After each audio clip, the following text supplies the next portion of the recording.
Welcome to the Boss Bar, brought to you by Boss Up Magazine. The Boss Bar is the official podcast for emerging entrepreneurs and successful business owners. Tune in each and every Thursday for an intimate conversation with the boss behind the business. Want to learn more about our guest? Simply go to bossupmag.org. I am your host, Destiny, and we have an amazing show lined up for you today. But first, a word from our sponsor.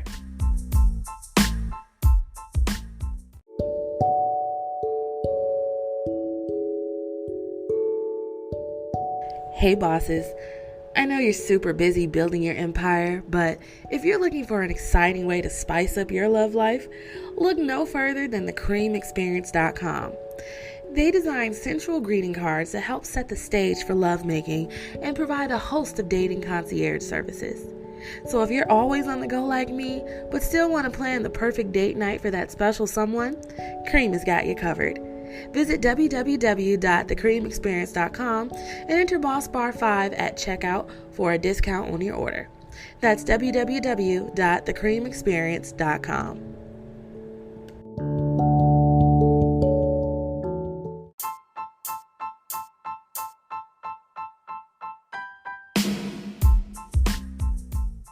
Today on the Boss Bar, y'all are in for a special treat. We're talking with Vivian Kaye, who is the founder and CEO of one of the top companies for high-quality natural hair extensions, KinkyCurlyYaki. On today's show, Vivian tells us how to get the most out of our influencer marketing campaigns. She shares a couple of branding techniques that she used to make her product stand out from the thousands of other hair companies. And she talks to us a little bit about how she was able to generate over $1 million in sales her first year with no business degree, prior hair experience, or outside loans. Stay tuned to hear more from Vivian at the Boss Bar when we return.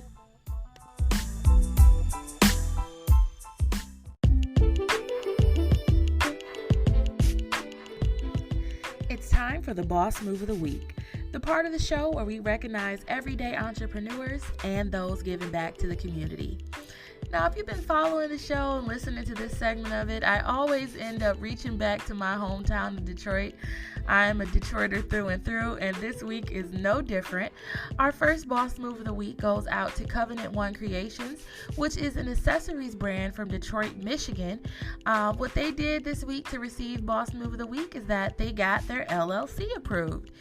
This is a pretty big deal. If you don't know what an LLC is, it stands for Limited Liability Company. Basically, having an LLC helps to protect you against lawsuits. It also provides tax benefits, and it helps to present your business as being more credible.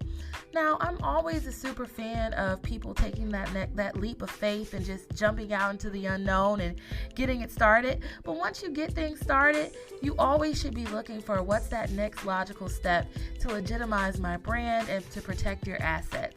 So shout out to you, Covenant One Creations, for doing just that.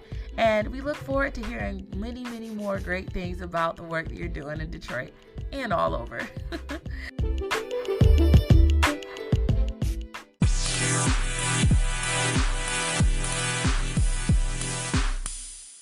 It's time for the show, y'all. Today in the Boss Bar, we have Vivian Kaye, and I'm so excited to talk to her today. She is the founder and CEO of one of the top companies for textured hair care extensions, KinkyCurlyYaki. So KinkyCurlyYaki is a top hair company that specializes in high quality kinky, curly, and natural looking hair extensions. You know you need this, ladies. KinkyCurlyYaki is 100% Black owned and operated, and they also partner with and support Black women entrepreneurs all over the world through a bunch of different affiliate programs, content partnership programs, and product development opportunities. So she's definitely giving back. Welcome to the show, Vivian. So glad to have you here today. Thank you. Thanks for having me. Yeah, I'm really excited to talk to you. This is actually my second time interviewing you. I think the first time we were talking, we talked a little bit more about your travels and a little about your business, but it was mostly about travel on the Fly Girl Adventures blog. But today we're diving deep into your business and your brand. Yes, can't wait. And I see since the last time we talked, you started your own Instagram live show called Mind Your Own Business. Yes. So yeah, Mind Your Own Business is basically the show for entrepreneurs, where we basically, every single week I'll have new guests, and we talk about all things entrepreneur-y. Yes, I made that into a word. But so I answer questions, and then we tackle anything and everything that's related to your business, your mindset, and your money. So yeah, it's every week, every Wednesday at 2 p.m. Eastern Standard Time on Instagram Live. Okay, and what is your Instagram name if people want to catch you? Instagram, it's Vivian Kaye, so it's ITSVIVIANKAYE. Awesome.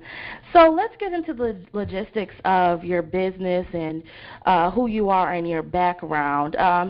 Let's talk about KinkyCurlyYaki. Let's give our listeners an idea of what your company is and what you represent. Yeah, so KinkyCurlyYaki is textured hair extensions, clip-ins, and now ponytails for Black women. Now, I started this business back in 2012 when I saw that there was a gap in the market. So before KinkyCurlyYaki, I had a business where I did weddings. And for those weddings, I needed to look, quote-unquote, presentable. And we all know what that means. Straight hair. So, yeah, basically. But I wanted something that looked authentic on me and suited my lifestyle. So when I went searching for kinky textured hair extensions, I found that they were buried underneath, the Malaysians and the Brazilians and, those exotic textures. But I was tired of that whole African in the front and Indian in the back. So I wanted to find, I wanted textures that looked like it grew out of my head. Leave out issues. I was tired of that leave out debacle. Like if it didn't blend and then you had to put a headband on top of it, like it was a whole thing. I was tired of it. And so then, so when I saw that a lot of companies buried their kinky textures, I thought, wow, there are no companies that are just selling kinky textures. But, it was sort of a thought that just sort of, popped into my head and then filed it into the back of my brain because I already had a successful business going. And it wasn't until I went to a Black girl meetup and, it was like a networking event. And, a woman came up to me and said, and she asked me who my hairdresser was and what my regimen was. And I was like, girl, it's a weave. And she was like, oh, my goodness, I would totally buy that. And that's when the light bulb went off, because if she would buy it and I bought it, then, there's got to be other women like me. Like, there's got to be. Right? So, absolutely. Yeah. So in the down season of my wedding business, I launched KinkyCurlyYaki, and that was in December of 2012. Okay. And then it immediately took off. Wow. And it's funny because I started it off as a side hustle to my full-time business, and then it quickly took over. So it's been 6 years now. So So it was a side hustle to a side hustle. Yeah, it was a side hustle to a side hustle. That's really cool. Now, a lot of people would say that the hair extensions market is oversaturated. I mean, you have tens of thousands of people popping up every day like, oh, I sell this hair, I sell that hair, get your hair here. How were you able to make your product unique? So at the time, as I mentioned earlier, there were no companies just selling kinky textured hair extensions. Okay. So basically, when I launched in December of 2012, like I'm the OG of the niche, of a niche, right? Mm-hmm. Because what it is, and that's a mistake that a lot of people are making nowadays. If you're going to open up a weave, especially in an oversaturated market like weaves, you have to niche it. Mm-hmm. So I always like to compare it to when you go to the bread section at Walmart or Target or Whole Foods or wherever you shop. You'll notice that there's a whole wall of bread, and it's all bread. But they're all branded differently, or they're in a specific niche. So bread, that's bagels, that's flatbread, that's wraps, that's, Weight Watchers bread, that's raisin bread. Like, there's all sorts of different bread, but it's all bread. But how these companies are able to stay on the shelves is that they niche their product. So if you're going to come out and, also sell white bread, then you might as well sell thin white bread or Texas toast white bread, or you know what I mean? Yeah, make it something that will stand out. Exactly. So really what it is, you got to solve someone's problem. So someone's like, okay, well, you know what? I really like white bread, but I don't want the calories. So what? You make white thin bread and reduce the calories, right? So that you're able to appeal to that very specific demographic of people who like white bread but don't want the calories. So same thing with wheat. So if you're going to, and that's with anything that anyone feels is oversaturated. There's room for everybody. There's money for everybody. It's just you have to make whatever you're doing very specific to appeal to a very specific demographic of people and stick to it. Okay. Because if you're going to come out and start a weave company and you're just selling, bundles that you're drop shipping from AliExpress, there's nothing special about that. Exactly. But let's just say you only stuck to doing, let's say Brazilian textures and only 14 inches and shorter, right? So now you're appealing to a specific demographic of women who like the Brazilian hair texture but only wear 14 inches or shorter. Yeah. Like, that's a very specific niche of people. So that's my number one thing that I tell people is niche it. If you think whatever you're doing is oversaturated, it's because you haven't niched it enough. That makes sense. That makes a whole lot of sense. Now, who is your target market and consumer? We kind of can figure out what the demographics, what they look like, but what are their background? What's their background? Like, what are they into? Well, our target demographic is between 25 to 45. So these are Black women. They're educated. They likely don't have children, so they have disposable income.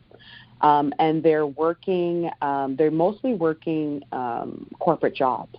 Okay. So these are the women that it's a very specific demographic of women. Of course, any woman that wants to, any Black woman that wants to wear weave can wear our products, but there's a very specific group of women that we find are our best consumers, because these are the ones that aren't price sensitive.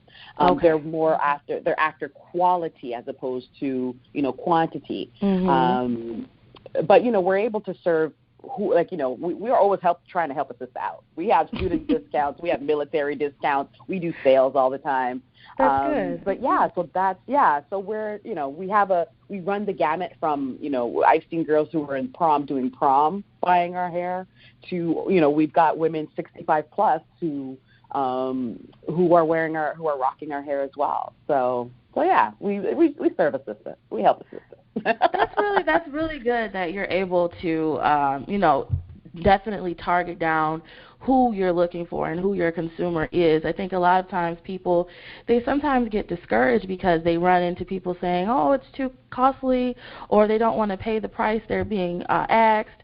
And I think, like you said, you have to target who your audience is. That's really, really important. Well, the funny thing about that is that we also, I get customers who say your stuff is too expensive. I remember seeing an email the other day where a customer flat out said, who do you think we are? We're not all Beyonce. And, at first it hurt my feelings, but then what I realized is she is not my customer. Yeah, because I have customers who, every 3 months or every year or whatever it is, they buy like clockwork. They never use discount codes. And they don't even let me. We don't know. They don't even know. We don't even know they exist. I guess you could say, because they don't post pictures. Because they want everybody to. They were fooling everybody, right? They want to, and I think that's the beauty of your company. They just post and they just like, no, girl, it's my hair. I'm not saying anything about it. You are my best kept secret, right? So people who are saying, you're expensive and, so-and-so sells it cheaper, then you know what? You are not my customer. You are not who I'm aiming this product to. If you feel I'm too expensive, then go to the person who you can afford. I'm not going to be hurt. Right? And that's the thing, is that there's so many other options that it really shouldn't offend anybody. I mean, everybody can get what they want in this scenario. You just may not have the quality hair that you want. Right, exactly. Like, listen, I've had customers that say, I would rather buy it, 3 times from China for, like, let's just say if I have a product that's $90. They would rather buy it 3 times from China at $30 a pop because they can afford that $30 at the time instead of saving that money to spend $90. And it's like, girl. Yeah. But again, those are not my customers. So even when people, that's another thing that, for entrepreneurs, you have to keep that in mind. There will always be customers that will come to you and say, so-and-so does it cheaper, so-and-so does it this. So there's always going to be a so-and-so that does it better, cheaper, and faster. You have to choose what you want to be known for. If you want to be known as cheaper, then fine, deal with the cheaper. But I wanted KinkyCurlyYaki to be known as premium quality at a reasonable price. That's great. Right? So, yeah, and that's what I think that I build my brand, and that's the quality. The quality stands behind it. Because I've seen the $30 hair. It looks good. It's like beauty supply store hair. You wear it one time and then that's it. It's over. It's not. No, it's not worth it at all. It's definitely not. I have hair that I've had for 6 years on a wig, and nobody, they'll be like, "Oh, did you just get your hair done?" I'm like, "No, girl, I've had this unit forever." So I definitely, quality is definitely something that you want to invest in for sure. Let's talk about numbers and overall success of the company. Thinking about like where you started off at and kind of where you are now, can you create a picture of where you guys are as a company, KinkyCurlyYaki? Yeah, so when we started back in 2012, so if we're just going to do a year, by the time we got to December 2013, we were roughly just under $500,000 in revenue. Wow. And that was the first year. So of course that sort of had my eyes open, right? Like, oh wow, this is really doing well. And at the time I was still running my other business. Okay. And so then by the time we got to 2014, I had my son. So, it slowed down a little bit because, I had a baby. So I had to take the time to do that right. But by the time I got back, back into the swing of things would have been like around September of 2014. So when I came back from my quote unquote mat leave, that's when I really started to scale, because what I found was when while I was quote unquote off, a bunch of other companies had popped up. And so then, so I'd created competition basically, because this was a niche that didn't really exist before. And so then by the time we got to, say, December 2016, I had hit my first million. Wow. And then year over year, we've done, $1 million plus in sales. That's really amazing. Now, when you first started off, was it just you running this business? Yep. I ran this business by myself up until 2016. Wow. Yep. And now how many people do you employ? That's really, it's crazy. Yeah. Well, now I have a team of 5. Okay. So I have 2 someone that does customer service, someone that does the fulfillment, someone that does email, and someone that runs Facebook, and then myself. So altogether we're a team of 5. That's really great. That's a really great show of kind of where you were at the beginning and where you are now. Now, looking forward, where is Kinky Curly headed? Well, KinkyCurlyYaki is headed towards, it's a sort of a struggle, because scaling is such an interesting thing. The next logical step would be to do something like wholesale, or work with salons, or even get into beauty supply stores. But I just sort of it's sort of a catch-22, because in order to do that, you need money, right? Yeah. In order to have your products in all these different places, you need money to do that, and I bootstrapped this business, so I didn't take any outside loans, or have use credit cards or whatever to start the business. I built this from zero. Wow. And so now, in order to do that, I need outside money. So that's something. So it's something that and when you take outside money, that means now other people have a say in your business.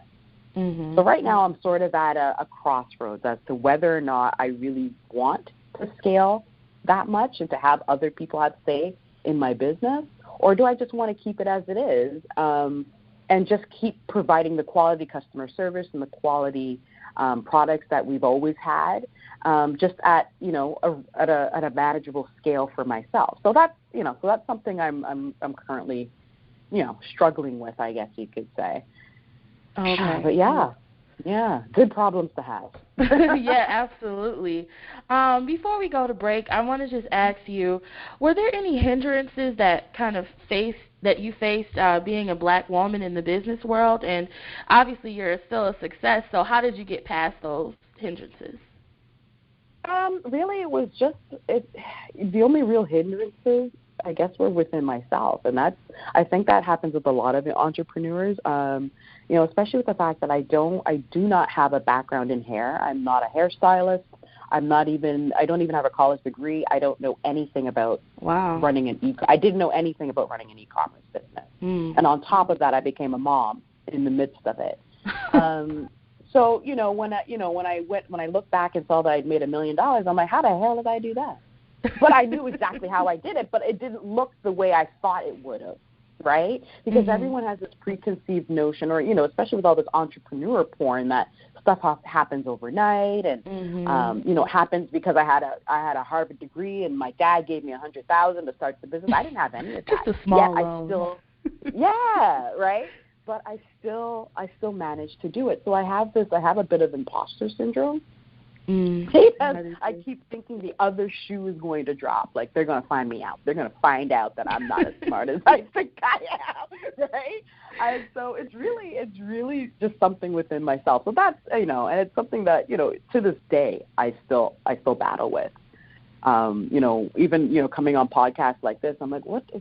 I don't know anything. But then, I'm downplaying my own greatness. Right? So yeah. I think imposter syndrome is something that a lot of entrepreneurs and overachievers and successful people deal with, because a lot of things come so easily to us that it just seems like, hey guys, you're congratulating me on this, but honestly, I really could have, if I had just a little bit more time, I really could have made it even better, or I don't want them to know, you know what I mean? So I think it's a sign that you know that you can do more, but you also have to look back and realize how great you've come, how far you've come. Right.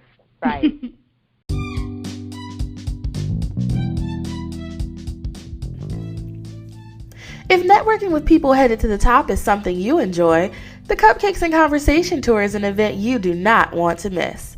Meet us in Wilmington, Delaware on July 20th, where we will be sharing the ins and outs of being a boss with people making major boss moves. This event will have cupcakes, mimosas, guest speakers, and more. Go to www.bossupmag.org to get your tickets today. That's www.bossupmag.org.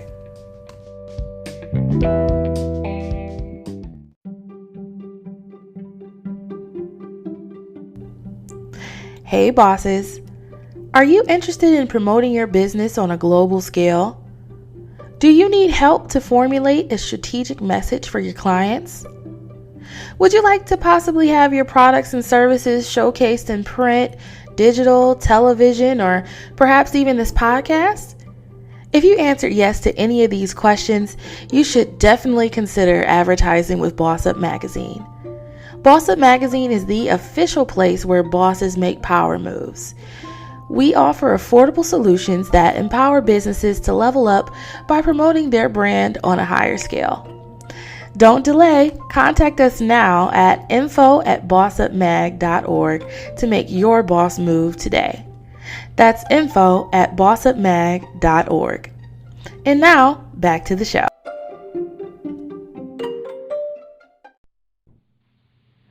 And we're back with Vivian Kaye from KinkyCurlyYaki, and we're talking to her about her journey to become a boss in the hair industry. So we talked a little bit about the logistics and what your numbers were and what the successes were, but I really want to dig deep. A lot of our listeners are future entrepreneurs or current entrepreneurs themselves, and a lot of questions come up just wondering about how do you get started. So we all know to get started it takes money. So can you tell me a little bit more about how you were able to secure the funds to get started? I know you said you didn't go into any debt. So how were you able to get that money to make your dreams come true? Well, I made sure, first of all, like I started with nothing. So I literally put the goods up for sale. So I put the hair up for sale, and I priced it at a point where if someone bought one, then I could buy two. So, and that's how I started. And I literally started it in a those Rubbermaid drawers, those bins with their drawers. That was my inventory. So if a customer would buy one or two or whatever it was, then I would double whatever I would buy. So I didn't, I personally didn't take any money from the company up until, I want to say, 2 years in. So I would take whatever profits I would make and I would buy more inventory. And so then that's a mistake a lot of people make. They think they got to go big or go home. You just got to start small, in my opinion. You start with, you start with one product, and then you make sure that works, and then you can branch out into other things. So, for example, I started out with just the wax. So I started out, I think, with only doing 14, 16, and 18. That's what I started out with. Okay. And then as the company grew, I added more lengths, and then I also started with only, I want to say 5 textures. Okay. To make sure that I covered the range. So so I only started with wefts, and I only did 14, 16, and 18. And then as the business grew, I added more lengths. And then I started adding more SKUs. So I added closures, and then I added clip-ins. And then, as of a few weeks ago, we added ponytails. I saw that. So we also had wigs. But, sometimes you have to make decisions as to, how much inventory you want to carry, and do you want to become all things to everyone? So I made the decision to discontinue wigs in place of carrying ponytails. Okay. And that's only so we could maximize our marketing efforts and maximize our marketing dollars, and to provide the best quality at reasonable qualities and within reasonable time frames. And wigs would take, longer than what people were willing to pay for. The turnaround time. So, yeah, exactly. So, yeah. I think that's something that's really commendable. I appreciate companies that aren't willing to compromise their quality for profit. Sometimes these hair companies, they get really big, and they start off doing really great because they're working with a particular vendor. They can really source that hair really well, but as they get bigger and bigger, they're like, oh, let me see, how can I maximize my profit and get more money off of these people? But then their quality goes down in the dumps. And that's horrible. Exactly. Yeah, and that's part of the reason why I'm sort of struggling with the scale, because it's like we're known for our quality. If we start to scale, then something's got to give, right? So, yeah. So, following through with funding and capital, have you ever secured any corporate sponsorships or partnerships with anyone? Well, no, I mean, we work with we'll do in-kind type, I guess, partnerships. Okay. So we tend to do them with hair brands, so hair care brands. So our latest one is with Girl Plus Hair. So what they do is they created protective styling products. So we work with them. Yeah, so we do, we'll do marketing with them. And also we did a thing with African Pride. Where again so they launched the protective styling. Yeah, so they launched the protective styling line. So we worked with them to help promote it. But yeah, we tend to work with companies that make sense. I guess you could say that sort of are in line with what we do. But yeah. What was that process like? Did you have to reach out to them, or did they reach out to you? Did you make like a whole pitch, or how did that work? Well, when you're in this world, people just sort of know each other. So the first group, the first company we did something like that with was Eden Body Works. And so with Eden Body Works, I met Lori, and we had some synergy. And we had, we thought, we need to work together. And because we're serving the same audience, it makes sense, right? So she said, "Hey, I would love to send you some product, and then you would put it into your orders." So basically, we would be giving out product samples to our customers. Okay. And so then, so it's not. They just sort of happen. Okay. I haven't pitched any companies. Okay. But yeah, it just sort of happened organically. But I'm not beyond, like, I would pitch companies, but I'm just so focused on trying to make sure what I have is right before before I would actually entertain doing pitching to other companies to work with us. But yeah. Yeah. So I hear a lot of people say make sure that you pay yourself first. Do you pay yourself first? And how much of your profits do you put back into your business now at this point? So yes, I do pay myself. I need to, because this is my only job. So with the profits, yes. I mean, outside of the overhead, I put 100% back into the business.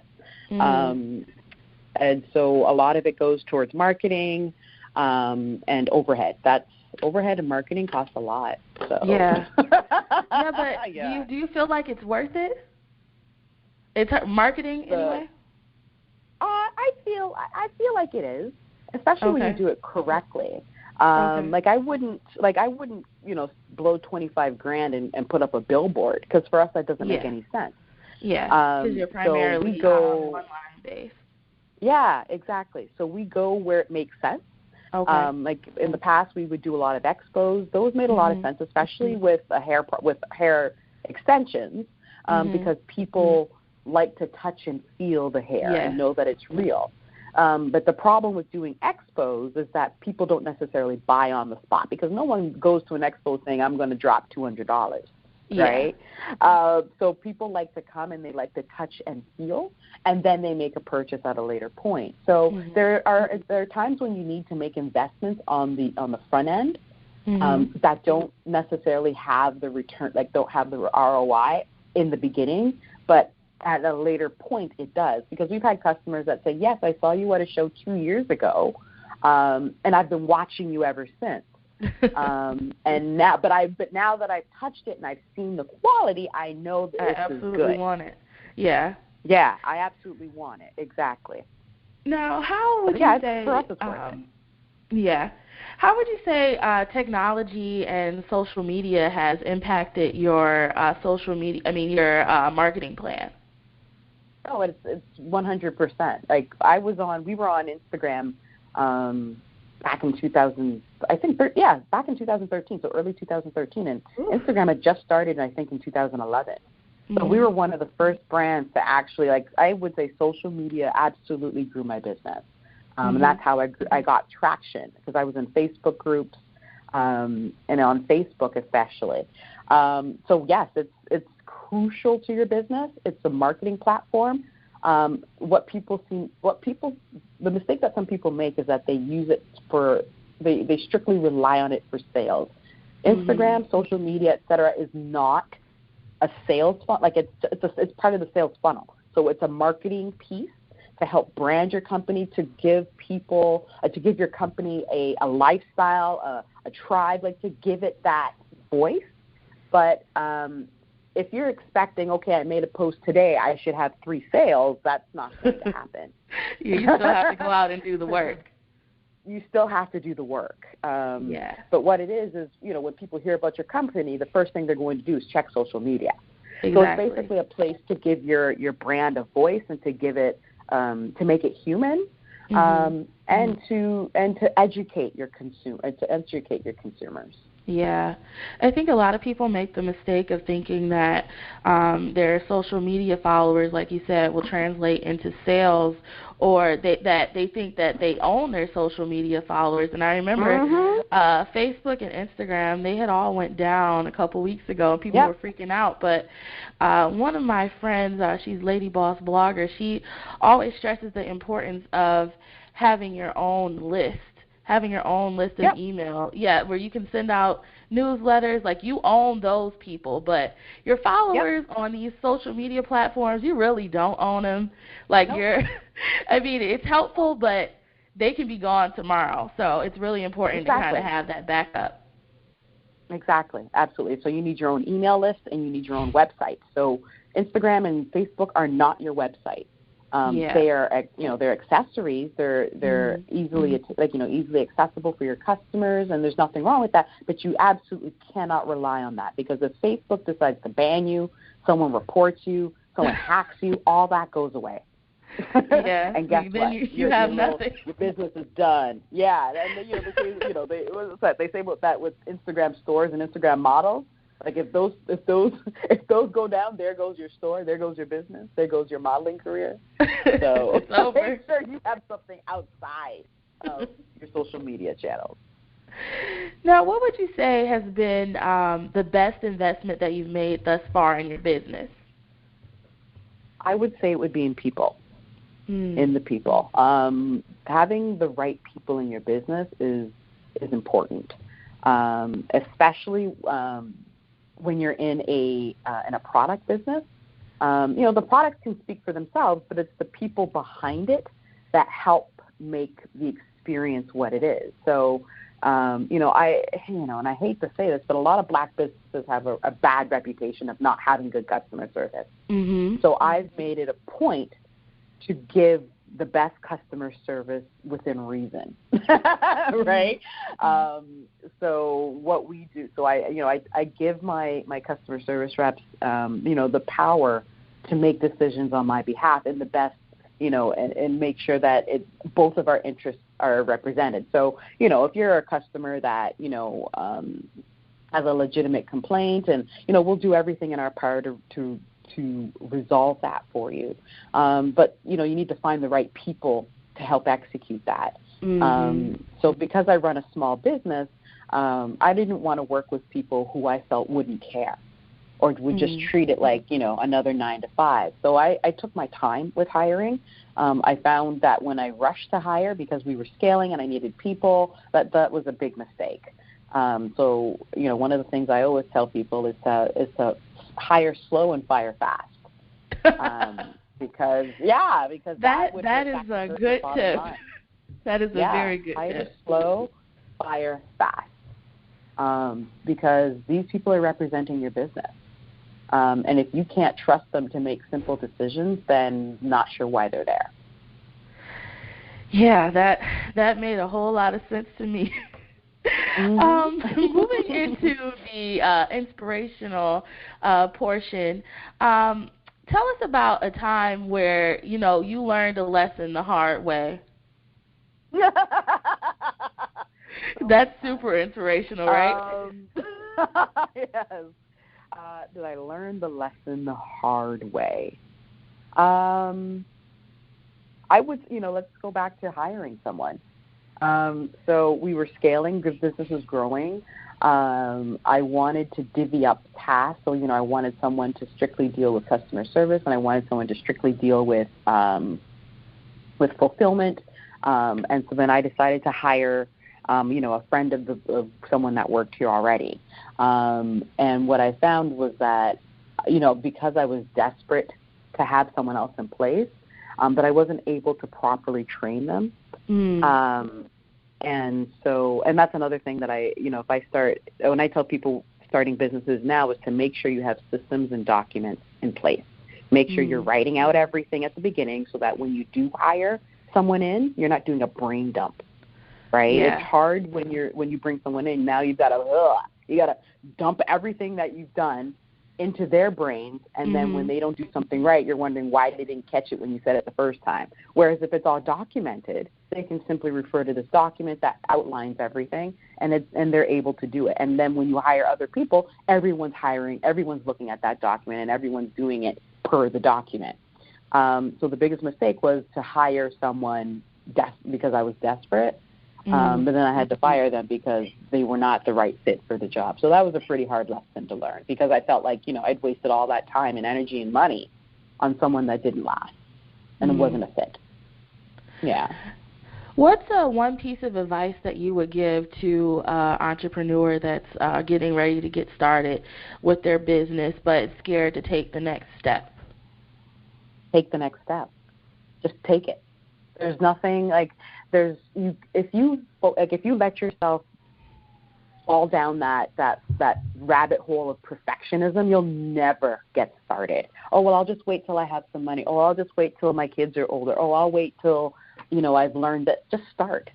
No business. What did I read the other day? The other day they said Coca-Cola started by only selling 25 bottles their first year.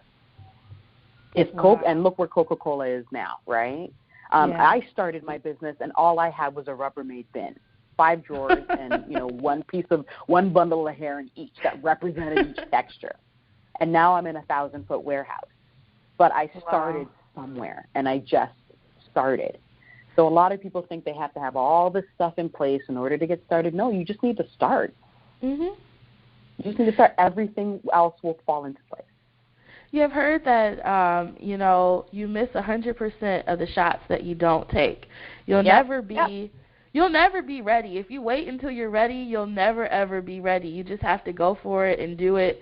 You can try to plan as much as you can, but honestly, the best learning experience and the best preparation is actually doing it and looking back and saying, how can I fix this? How can I make it better moving forward? Exactly. And you know what else? You're going to fail.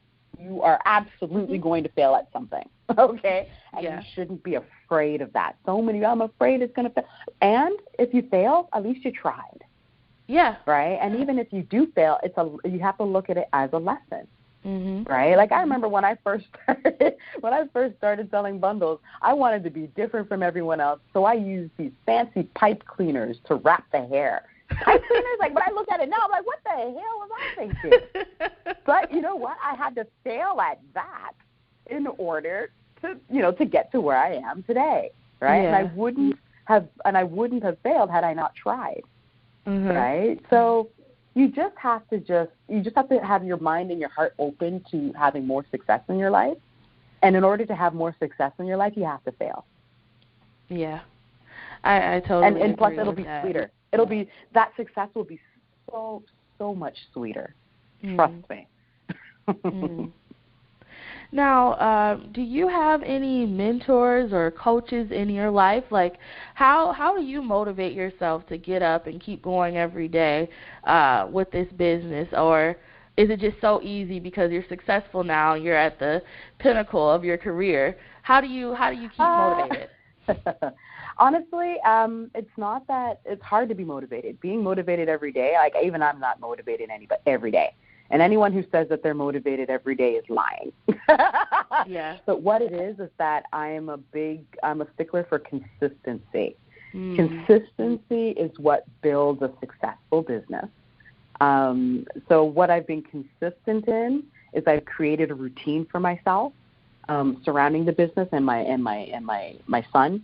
And then also I've just been consistent in doing everything. So it's like, okay, so if I'm going to do this product or I'm going to market it this way, then I have to be consistent in doing that marketing in order to see what the results are. So I'm not going to do something once and then, okay, give up. No, that's not how it works. You have to keep trying. You have to keep tweaking.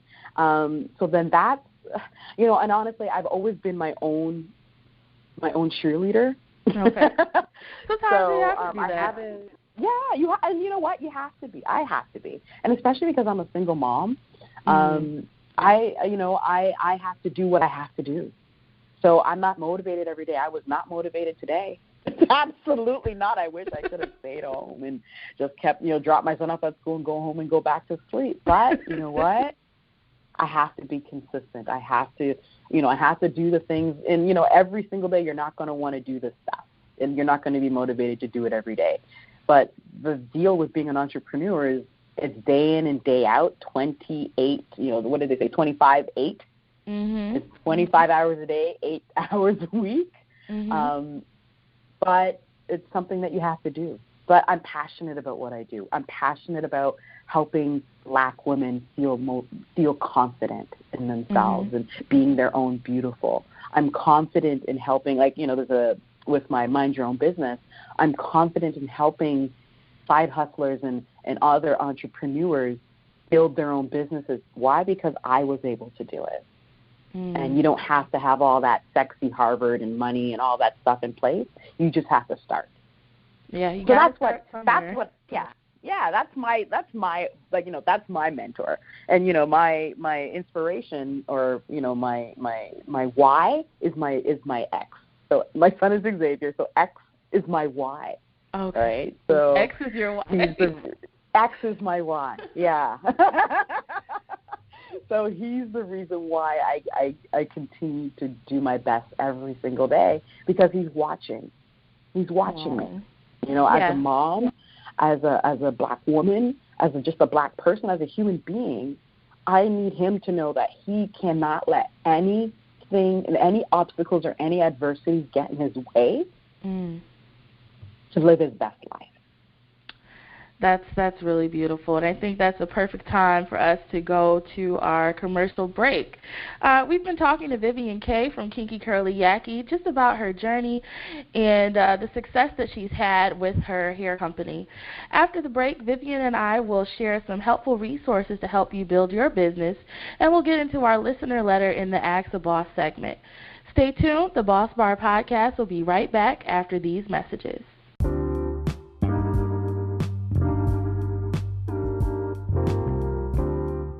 Hey bosses! I want to talk to you about a new accessories brand called Covenant One Creations. Covenant One Creations is based in Detroit, Michigan, and is the best place to get your summer gear. With a variety of unique options from hats and phone cases to t-shirts and hoodies, Covenant One Creations has got you covered. Go to www.covenantonecreations.com and enter offer code BOSSBAR10 at checkout for 10% off your order. What are you waiting for?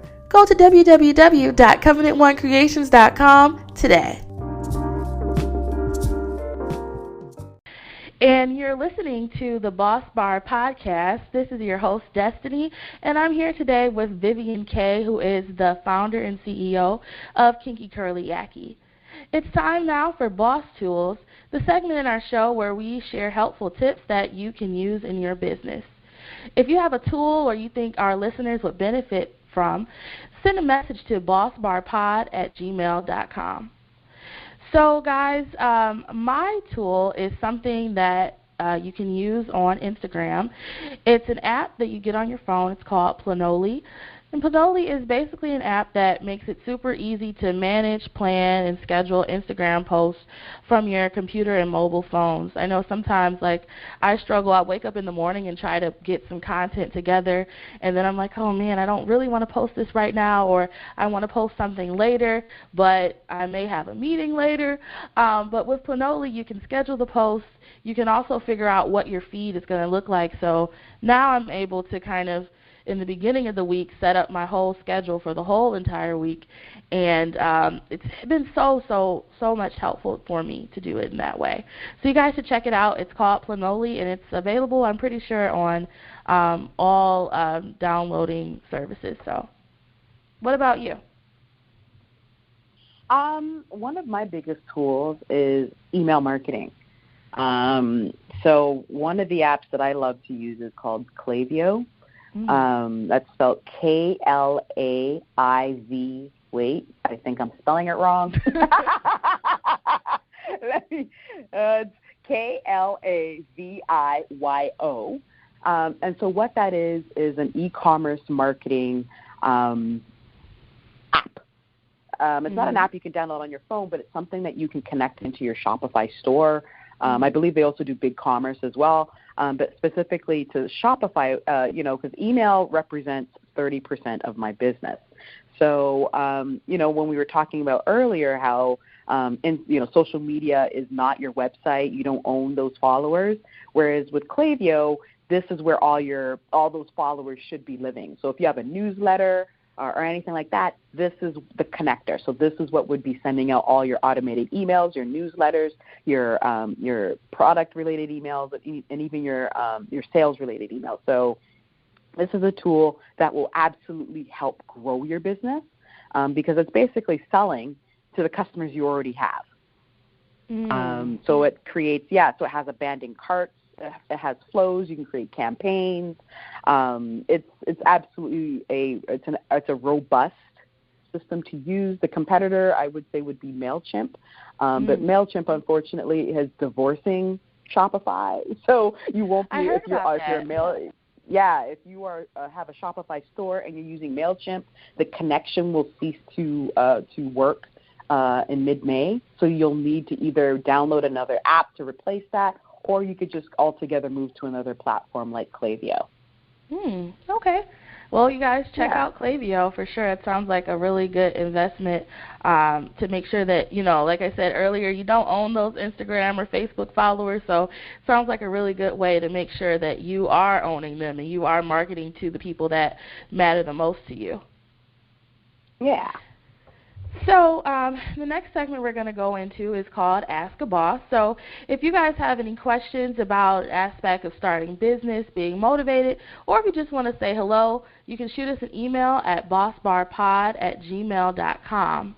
This question comes from Tiffany in D.C., and she says, "Hi, bosses. I have a successful T-shirt and accessories company. We have been in business for over 3 years. Originally, the majority of our sales came up from pop-up conventions and trade shows with much success. My business partner wants to switch our marketing plan to include social media influencers at the forefront.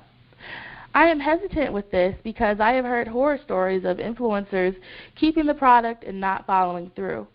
But I do want to give it a try. Can you offer any advice or suggestions?" That's a good one. Well, first of all, that's a great plan. That's something that I tapped into early on in my business. But you know what? There's horror stories there as well. I too have sent products to influencers, and I see them rocking it, and then they don't even tag us. So, there's always that chance. But luckily with T-shirts, it's not, the price points for T-shirts aren't that high. So what I would do is I would look for people who fit your brand voice, and then I would look for companies or for influencers that fit that voice. So I would look, depending on what the product is. So let's just say your T-shirt line is for, I don't know, say Black Queen. So your T-shirt says Black Queen. So I would go through the curated pages that are, curated pages are the things that are just basically, they just highlight one thing. So let's just say if there's a Black Girls or Queens page. So what they'll do is they'll repost girls who are using the hashtag Black Girl Queens. And so if you see someone if you go through their content, you'll probably see someone that's posting consistently and posting at a really good quality. So then what you do is you reach out to them and you take a look at their page, make sure it fits with your voice. You reach out to them and say, hey, I would love to send you a T-shirt. Now, depending on if you have a budget for it, ask them for their rates. I would ask them for their rates.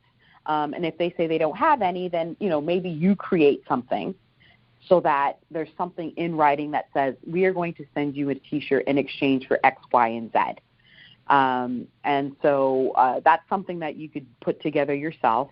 Now, in terms of the type of influencers you should be looking for, again, you have to look for someone that fits your brand voice.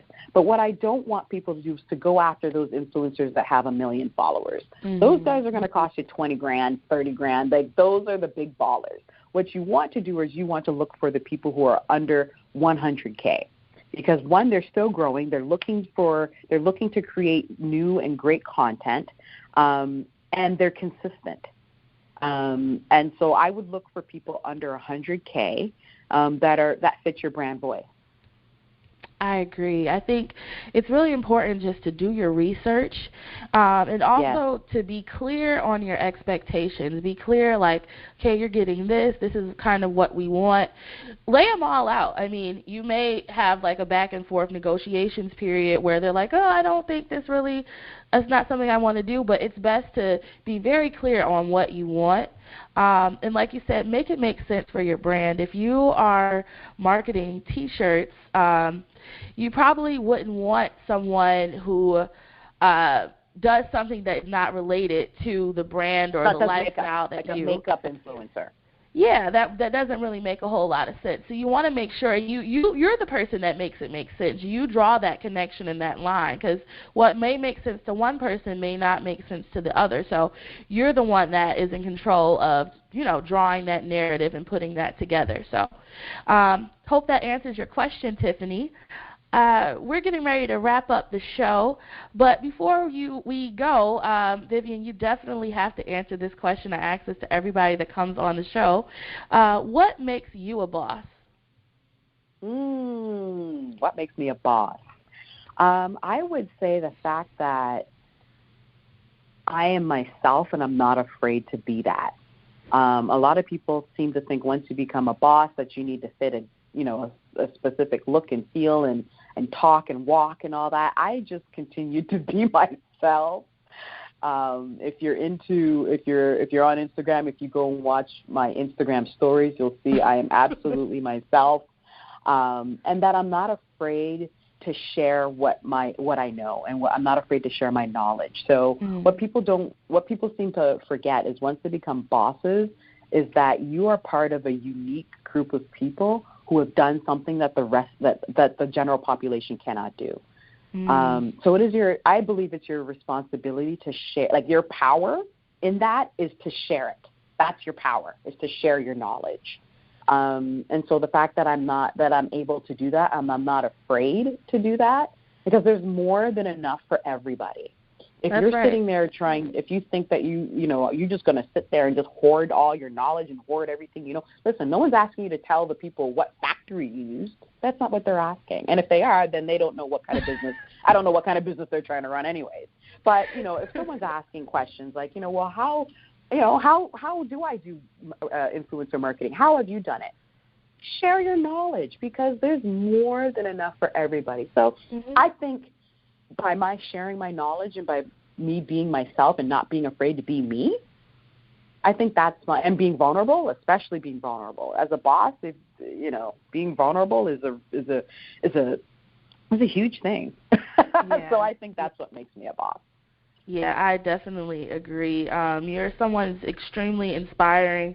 I've been following your journey for a while, probably I would say definitely for the last 6 years I've been following what you've been doing. So kudos to you for giving back, starting an empire, and just being about your game. Like, it's really awesome. Before we go, I do want to give you a chance just to plug yourself and all the awesome things you've been doing. So tell us about your website, how we can get to the hair. And, definitely I want to catch your show. So tell us about that, too. Yeah, well, for hair, so my company is KinkyCurlyYaki. It's all one word. So it's spelled KinkyCurlyYaki.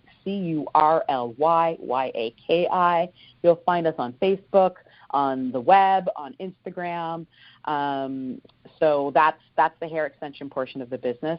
And then with myself personally, I also do small business coaching for e-commerce brands. So what I do is, alongside running KinkyCurlyYaki, I help e-commerce businesses fine-tune their Shopify backend, their operations, their branding, and their marketing to help them get to the next level. Now, this is something that I'm doing now because I've been there, done that. I have all the receipts. So, I find out there's a lot of coaches that are out there that haven't actually run a business. And I have been running this business. This is my second business that I run. I've been an entrepreneur full-time for the last 9 years. I've been through it all. And then on Wednesdays, I do a live Instagram show on Instagram Live. I just said that, but I'll say it again. It's okay. It's an Instagram live show. And so the show is called Mind Your Business with Vivian Kaye. So we talk about all things entrepreneury. I answer questions. I often have guests on the show that are in the entrepreneur space. And then we tackle anything and everything that's related to your business, your mindset, and your money. So that's every Wednesday at 2 p.m. Eastern Standard Time on my page. It's Vivian Kaye, ITSVIVIANKAYE. Awesome. Well, thank you so much again for joining us on the Boss Bar podcast. Once again, you can find her products at www.KinkyCurlyYaki.com. And like she said, you can follow her on Instagram at It's Vivian Kaye. Thank you so much, and we'll catch you guys again next time.